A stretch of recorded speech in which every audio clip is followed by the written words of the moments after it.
Alright, this is lesson 5, solving rational equations, examples 5 and 6.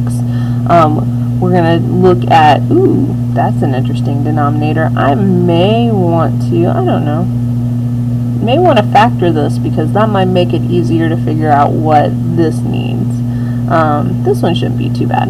So let's go ahead and factor b squared minus 7b plus 10. So that's going to end up being two numbers of multiply give us negative 10, add to give us positive 10, add to give us negative 7. That's going to be b minus 5 and b minus 2.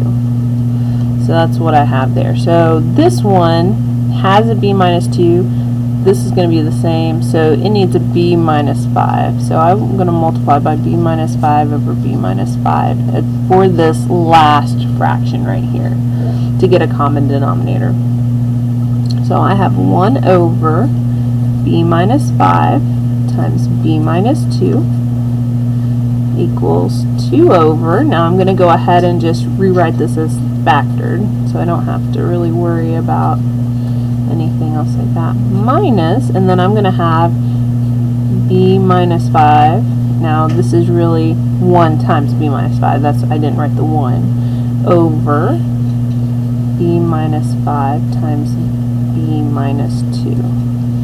So I'm going to put this together as one fraction, 2 b minus 5, and so I'm going to end up distributing this negative. So when I do that, I get 2 minus b plus 5, and I've got a 1 over here. I already know my denominators are going to be the same, so I can just focus on solving for b here. So 2 plus 5 is 7, so 1 equals 7 minus b, so subtract 7. So negative 6 equals negative b, so that means that b equals 6. Now, let's check it. Let's see if b really is 6. So remember that when you plug this in, you want parentheses around the whole entire denominator. If you don't put those parentheses in there, you're probably going to have some issues. So this is 0.25.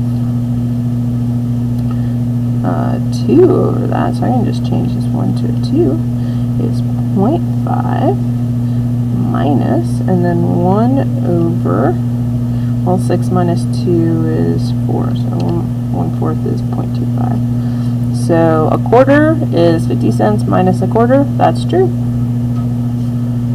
I like my little shortcut, it makes life easy. Alright, so let's look at example 6. Now, common denominator here, we're going to have to do a lot more changing. Everything's going to have to be multiplied by something. So my common denominator is going to have, I only need one of these,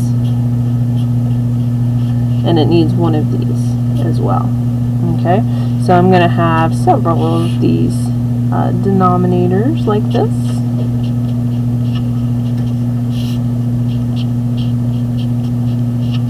Alright, so that means I have to figure out, well, to go from here to here, I need to multiply by x over x, so I get x squared.